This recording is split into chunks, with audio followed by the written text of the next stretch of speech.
community. What does the guy with this crazy frazzled hair in a suit in his mom's basement know about, community? A good bit. And I think everybody knows about community. I think community is super duper important. And I think a lot of the issues that arise are because of a lack of community and a lack of communication. I think there's a reason why those both have the same, root term or root form of the word. Anybody that studies Greek or any of those languages, there's always like a pathos or an ethos. Like there's always a root terminology to why those are related. But community, specifically for me, this story happened a long time ago, and I think I'm just going to share it now because I've told it in public to people, and it's got some good kicks and laughs out of it. But it's something that kind of ruptured my life for a while, and maybe kind of reflect on how important this topic is to myself and others. How it can really play a role. I went to the Spring Valley YMCA. I've been a member there since I was probably 13, so over 20 years, like definitely over 15, 20 years. Spring Valley YMCA, I've been going there working out. I believe prior to January 25, I was really trying to get into the gym, starting a new job. I was getting in there like 3, 4, 5 days a week every morning, and I was really in my groove. So one March day, so I'm about 4 months into my new lifting career, which was, it was great. They have a sauna in there. I was motoring, man. But I go into the gym the one day to do Joe Rogan's kettlebell workout. And anybody that knows, you can do a Joe Rogan kettlebell workout. You get 2 kettlebells. He says 70 pounds, but it's because he's a fucking, foreign species. I was grabbing the 46-pound kettlebells. And you can do this workout in like a 5x5 foot square space. Like you can do this anywhere as long as you have 2 kettlebells. It's like hack squats, hip thrusts, shoulder press, man makers, stuff like that. All stuff you can do mobily. And I walked into this auxiliary room on the second floor of this YMCA, and there was 4 individuals in there, 2 of which had the headphone microsets on, and they were running a Pilates class or something. And they're using mats, bands, and like 5-pound weights. So I go in there and I go, hey, I'm just going to go grab these 40-pound kettlebells quickly and use them for my Joe Rogan kettlebell workout. I said that. And she goes, nope, this room is closed till 10 a.m. and blah, blah, blah, blah, blah, blah, blah, blah, blah, blah, bark up a tree. And I took it with a grain of salt. I said, okay, ma'am, no worries, but not for nothing. You're not using them. I'll just be in and out. I'm not even working out in here. I'm going to take these outside and do them in my own area. And she scolded me, quite ferociously, if you will. So I left. I left the room. I walked out. Leaving this room, I saw a bunch of dismembered and relocated mothers, because the Spring Valley YMCA, I'd say the population variance is mostly parents and older individuals, especially people of, older age. I don't want to be ageist here, but people that, are retired. Let's just say that. So I walk out there, but there's these moms out there, and they looked at me really concerned, and they go, did that lady just kick you out of that room? I go, yeah, she kicked me out. She said some choice words and said I couldn't grab any of the materials. And they were all doing some really, driveway, parkway fucking workouts at that point, too. They were, just grabbing anything they could and doing lunges on, benches and air squats, because they had all shared the same incident, that this lady would not allow them to grab any material because this room has bands, it has kettlebells, it has all types of stuff that the lower gym floor doesn't offer. So they looked at me as a martyr in this instance. And they were like, you should go down to the front desk and complain. I'm like, okay, I'll go complain. Go down to the front desk. Whether I was swindled by a bunch of MILFs or not, that's not the point. But I went down and I started very, calm and collectively expressing what happened. So the lady hands me a paper slip and says, hey, just fill out this complaint form here, blah, blah, blah, blah, blah. And it's 7:30 on a Tuesday morning. I have a new job I'm trying to get to. I don't have time to sort all this out. I don't know who does or who likes to do all that, but I don't. So I said, it's okay. I'm not worried about it. Not a big deal. I'll come back tomorrow and do it. I go, I perform my entire workout. I even see an old buddy who I explained the situation to, somebody who's known me for 10 plus years at that location. And he goes, they treated you like that? You're a veteran here. And I'm not that type of guy to, be exuberant on my position somewhere, but that was my assumption, externally confirmed from somebody that I rarely talk to. So I go, yeah, it's kind of crazy. It is what it is, whatever.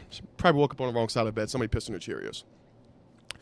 So I'm working out. I'm mid-row, and a man, the manager of this facility, comes up to me. And he goes to shake my hand and goes, hey, I heard you had some issues with the room upstairs, or you had some questions. I go, no, not really. I just wanted to grab some kettlebells and do my Joe Rogan kettlebell workout.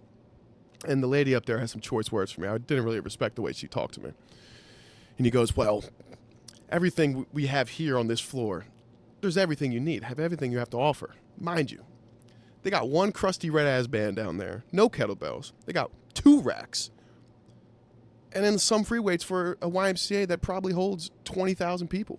I'm going to look up the stats to this. I'm going to put them up next to me of what the Spring Valley YMCA's population is and how many people they have. And then maybe even put up a graphic of the lack of resources they have in that weight room. I said, my man, not for nothing, you got no kettlebells down here. So I was just trying to grab them, do my workout. So kind of threw off my whole day. Not a big deal, man. He's like, well, we can go talk about it in my office right now.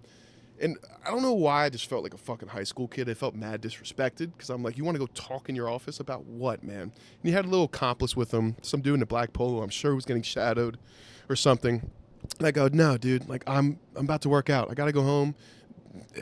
My life is there. I don't need to talk about this. I was like, can we meet after my workout, dude? Like after I hit the sauna or something? He goes, no, I got some meetings later, this, that, and the third. I said, well, I guess that's really inconvenient for both of us. And as soon as I dropped that little F-bomb in there, what do you know? This guy says I am trespassing and that I need to be escorted out of the YMCA facility because of the nature of my language. And I was really shocked. I go, are you really serious right now? He goes, yes, you have to leave. So I was like, whatever, man. I start walking out. Then I turn to him again. I go, are you really kicking me out? He goes, if you don't leave, I'm going to have to call the cops. I said, call the cops? Just as he says that, a younger individual, a blonde female, comes up to me and starts shoving me out. She has one of those backpacks on that are a vacuum, like something that you see out of Teletubbies. So she worked there. She was a younger individual. And she starts shoving me out of this gym. So I'm baffled. I'm shocked at this point. I don't know what's going on. I said, dude, are you really kicking me out right now? And then she goes, I'm going to count down from 3 like I do with my kids. I looked at her with the fiercest fiery eye, and I was like, But whatever. I grabbed my belongings. I left. As I'm leaving, I see 3 squad cars pull up. Yes, this man, Mr. James Rogers, general manager of the Spring Valley YMCA, called the cops on me for saying a curse word. So I go up to these cops. I explain the whole situation. I said, you guys know Joe Rogan's kettlebell workout? Boom. Just what I told you guys what happened. So the incident here is, though, that the interesting facet of this is that for a public area, a public gym like that, the police force can't do anything against the company's word. So whatever they say goes. They could say, you shot up the place and you're banned. You can't do anything. So they couldn't do anything for me.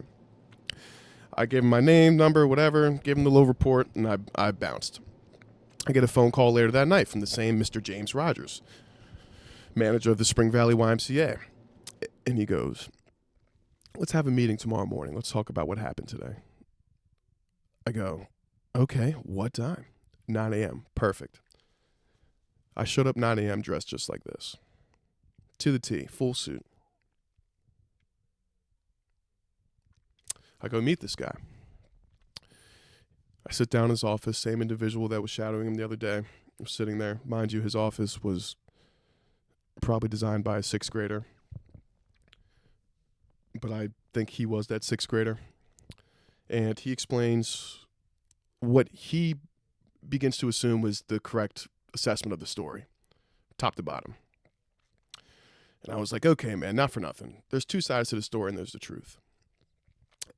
And I tell this guy, I go, you put me in a really compromising situation yesterday when that individual started pushing me. Lord knows where that could have went, I said, not for nothing. A lot of the materials you guys have here are outdated. And I don't know if you know this about the YMCA. I think this is what led to the next point I'm about to make and led to the ultimate demise of the situation.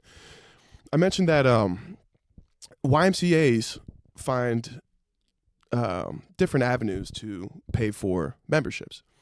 And when it comes to the the hardworking members of the community that want to use the YMCA as a resource and work out and improve their health, they get stonewalled because facilities like that use party government sanctions to subsidize people with deficiencies and memberships for older individuals who are retired and on Medicare and Medicaid. or need to work out, and they get those government sanctions to pay for their memberships. So I said, not for nothing. So when it comes to these situations, a lot of the times I don't have the access to the resources because of the overpopulation of these locations in this gym. So it almost is as if you guys are flushing out the good members of the community, the good, hardworking members of the community that pay with their own money for these memberships. And that was a part of the speech. But I was explaining in this tone, like very calm. So at the end of my speech, right before I start talking about the lady pushing me, he goes, "You need to leave. I'm going to call the cops again." At this point, I'm baffled. At this point, I am taken back. Me called the cops on twice. Because of what? I didn't curse this time either. No choice language was made. I came in a suit. You think I was going to curse? No. But he's intimidated. So I said, "Dude, are you really kicking me out right now?" I said, "Yeah, if you don't leave right now, I'm going to call the cops." I said, "You invited me here for the meeting." I said, "You called me and told me to come back and talk about it. And now you're calling the cops again? What do you think I'm going to do?" So I left. He didn't call the cops. Then he calls me later that night and informs me that I was banned from every YMCA in the greater Philadelphia area indefinitely. So when I talk about community and I bring these things up, something like that happens. And you have to understand how important it is to be a part of a community. Because without others, we have no feedback. Without others, we have no opinions. We have no different ideas. We have no strength in numbers. And I thank James for what he did. And I'm not mad at him to this day. I call him probably once every 2 weeks and just thank him for what he did, for allowing me to escape, that jail cell of a gym. Because that wasn't the community I was supposed to be a part of, I guess. It's just God's timing. But community is important because I was, no matter how it ended up phasing out, I was lost for a little bit because I liked the why. I saw dudes I grew up with working out, made me feel good, and it gave me something to look forward to in the morning. It was improving my health. There was older females there. There's females there in general. That's community. Get your testosterone going. Get your blood flowing. Like seeing others and being a part of a community is important because it's almost like there's practice and then there's game day. You can lift at home. You can do all that. You can get fit. Cool. But when there's eyes watching you and there's people around, your morals come into place, and not that there is, but there's people watching. There's always somebody watching. And you have to behave like a citizen when you're in large groups of people. So when I dealt with this, I didn't realize how important that was to me, or how probably important it is to most people, and being part of a community. Playing sports in college, you're a part of a community. You're forced into a community. You're forced to assimilate to those people, and it becomes part of your life every single day. So you take for granted, if you are in that position, how valuable a good community is. Now, not that those guys chose to be there with you playing sports, but they're there and they got nowhere else to go. So you have no choice but to be a good person, but to communicate, but to be open, but to agree, to disagree, and to do all those things, a part of a community.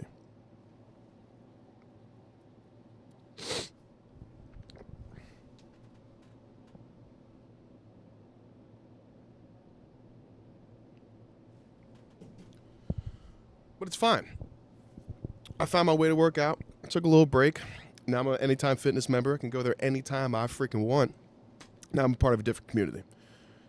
And it's interesting because when you go to different gyms, you see different walks of life, you see different characters, and most of the time people share the same thing or share very similar ideologies or even like opinions about, let's just say, certain communities. Because I've shared this story with others, man. I've shared this same story about the YMCA with other people, and they've been like, oh, yeah, that place, blah, blah, blah, blah, blah, blah, blah. I haven't done my research. Like, a lot of the stuff I told you is correct. Like, they do that stuff. Spring Valley YMCA, it's a Christian organization. Federally funded. Public gym. What are we talking about here, fellas? Support your local business, man. I think that's what's important, too. Which, when it comes to supporting local business, you're just talking about supporting your local community. So if you can support damn. If you could support your local community, being a local community member, I think you're aligning on all spectrums there. And I think that's super important. So get in the gym if you're not already. You don't even got to train that hard, dude. You don't got to do nothing crazy. Do Joe Rogan's kettlebell workout with like 15s. Just don't steal them from anybody. But that's the thing about community. It spans far. If it reaches far beyond just the gym. It goes to friends, and I think it's important for you to, as a person, when you have friends, be willing to say yes more to them. Because I'm not going to sit here and say that me and my friends are all just like the same dude, have the same beliefs and like the same stuff and agree on everything. Like we get in arguments, man. We get in some heated arguments, man. Like, of course, like we're friends. But it's important to have them, and it's important to be comfortable being open with them. Because if you're sitting at home with all these crazy, radical, nut-ass thoughts, and then you go out into society and share them, and they're not landing with anybody, like zero out of like 50, then you probably got to change your thought process on some stuff. I mean, you can believe what you want to believe, but that's why it's important to have feedback with community. You've got to be involved with others to understand how you are perceived. Not that you have to care and cater to everybody's perception of you, but it's important to get that feedback and know what that message may look like, what you may appear like, what you may come off as like. You know? And it's not in the idea that, oh, I care about what people think about me, or you should. At the end of the day, it shouldn't really affect you, but you should understand how you are being perceived, how you are being heard, you know? And you should share that same response. It's not a one-way street. You're not just out in the community to get feedback and be like a freaking, like a census of yourself. You should be doing the same to others. I think that's what's important too, because then when you share an opinion and somebody hears how you share it, like maybe they don't like how you said it. Maybe they don't like what you said, but they're going to internalize that. They're going to take that home and they're going to think about it. I guarantee you they will. Everybody does. You're telling me you don't think about what people say during the day? To you? You don't go back at home and be like, whether it's a swift thought or not, you're making an impact. You're planting a seed. That's why friends are so important. You can't always rely on your family for these types of, stimuli or stimulus. Because family are almost always, burdened by your actual reality, and they're kind of they're asphyxiated on a lot of the preconceived notions they have on you, and especially with your parents, they see you as a child forever. So you're talking about, constructive feedback. You're not gonna really get that. I'm lucky though. I have a younger brother. He's pretty cut and dry with me. He doesn't sugarcoat shit. So lucky to have that guy. Really am. And if you do have family, embrace that shit, man. Because you'll get a lot more honest, upholding opinions from family than you will a lot of other people. So, not that you can't rely on it, but I wouldn't solely rely on it. You have to expose yourself to those different keyword communities again, which is super duper important. I think it really is. Community is so, so, so important, and being involved in it and sharing, sharing your thoughts and your love and your happiness with others. That's super important, man. Yeah. More so, when it comes to community, I feel like I strung pretty hardly on physical community, being involved physically, but we can't deny the digital aspect of community nowadays, especially with social media. So if we're going to use it in any regard of positivity, I think it's important to garner communities in that way. For example, I heard somewhere that I forget what country it was specifically, but I think it was a Middle Eastern country or a European country. They were recently like overthrown, and they elected their new president or whatever you want to call them via Discord.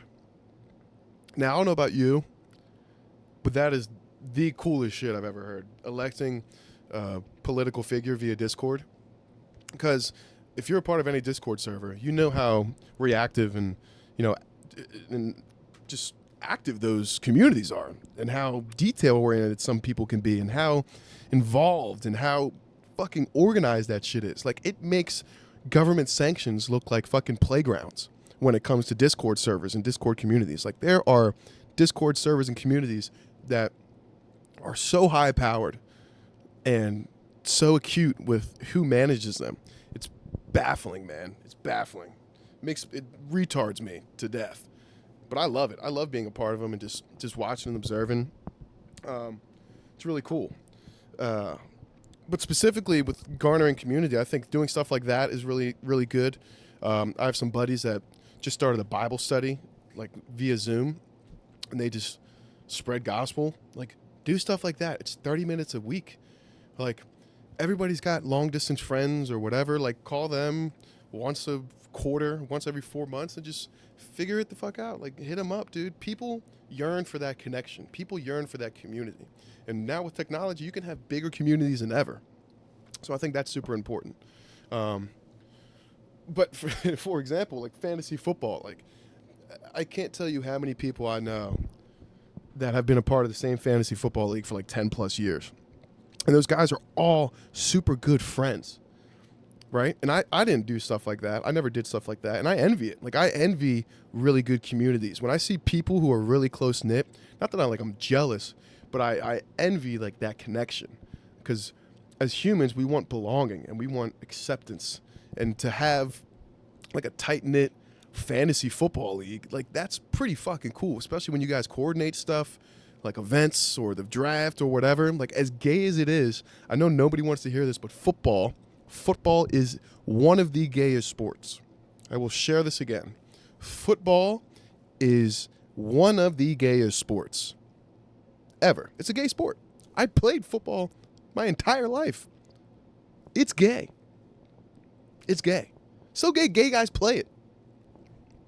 You know? Which is cool. As long as it's not my locker mate.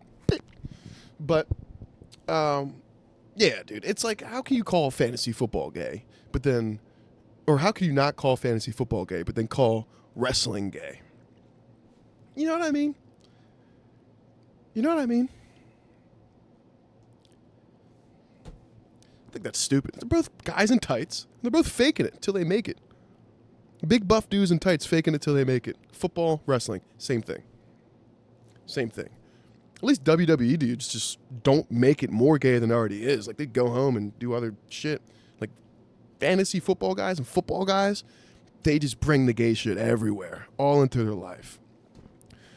Like, I like ball, man. I'm a ball guy. Like, I like, Scoberts. Fuck is they talking about? But, it's pretty gay. But I'm for it. I play gay all the time. I played gay for 16 years of my life. I always used to explain that to people. I said, do you realize how gay we look out here? We're just a bunch of dudes wearing spandex tights, shorts. Like, I didn't realize how much I used to show my ass. Not in the, the metaphorical term way, but like literally show my ass. Like, playing football, I used to wear tights and show my ass all the time. And I never really, I was comfortable. I don't even have a nice ass. At least I don't think so. But yeah, football's pretty gay. WWE's pretty gay, but I'd say football's probably a little more gay, especially with all the haptics that goes behind it. And it's funny, like wrestling, I've seen a lot of like small term small group wrestling like factions. Like, I don't know if they're like farm leagues for the WWE or something, or they're just like teachers wrestling in their free time. And I know for sure that they are teachers wrestling in their free time. I was listening to the Perfect Guy podcast or whatever it's called on Sam Hyde and Nick Rocheford's channel, MDE, Million Dollar Extreme. And they brought up a teacher who was my 5th grade teacher in middle school, Mr. Kevin Bean. He was a wrestler, and I knew this when he was teaching me. I knew he was a wrestler. He wrestled in his free time, and he was adamant about it. But he never told us who he was or what his facade was. And then I saw it on their podcast in the news article that had came out years ago, because his name was Blitzkrieg. His name was Blitzkrieg, and apparently he did a Bellamy salute with a German flag in his hand during one of his things. But he was like just waving across like this, in the way it was called. It was, deemed Bellamy salute. So he had a big fall through for that. But I think I was a junior in high school at that point. I probably knew about it then, but didn't really make anything of it. But I'm going to attach the clip. The district is investigating one of its teachers after this video. I'll let this kid do his thing. Damn it. Showing the teacher, Mr. Kevin Bean, moonlighting as a wrestler known as Blitzkrieg, the German juggernaut. The controversy around the teacher's side gig centers around this gesture in the video. Some say it shows him doing a salute, and that young kids in the crowd salute him back. What those people say that they claim to see, that's not what happened. Dino Sana is the wrestler who runs the matches Blitzkrieg wrestles in. He was scheduled to wrestle in this show. There is no story as far as the gentleman. Sana, along with fans who were hoping to catch Blitzkrieg wrestle again, say the wrestler and teacher is being misunderstood. I think that he's a wrestler. He's an actor, the whole thing. Hit pause. Acting Through it. You should be like the funniest. Oh, it is. He does do it is a salute. But it's still, character. it's good It's just though. a character. Kevin Bean, Blitzkrieg, like, when you talk about community, imagine that community. There's definitely communities you shouldn't be a part of. Let me get that clear. I'm not just sitting here saying sign up your name for any fucking community or, so it's like social group. But do it. Like, do it. Like, everybody, like, there's this one girl that my friend met. My friend has a run club, and then this girl came to his run club and shared that she had a social club. And everybody was batting her for it. It's like a social club. Like, if you move to a city and you don't know anybody, you join a social club and you get hip, you get hot. Yeah, I think I shared about everything that I wanted to today. I think it's really important to be a part of communities. Being an introvert can only take you so far. You need to throw yourself out there. You need to put yourself in different situations, different variances of topics, and challenge yourself as a human. That way you can actually physically progress into the future. And yet again, I'm not sitting here as a scholar, as a man of knowledge, anything like that. I have a degree. That's about it. I'm just a guy living life. And we all should. Till next time, take care. Hello there, and good evening, ladies and gentlemen. Whoa! Is this something really satisfying? That's good.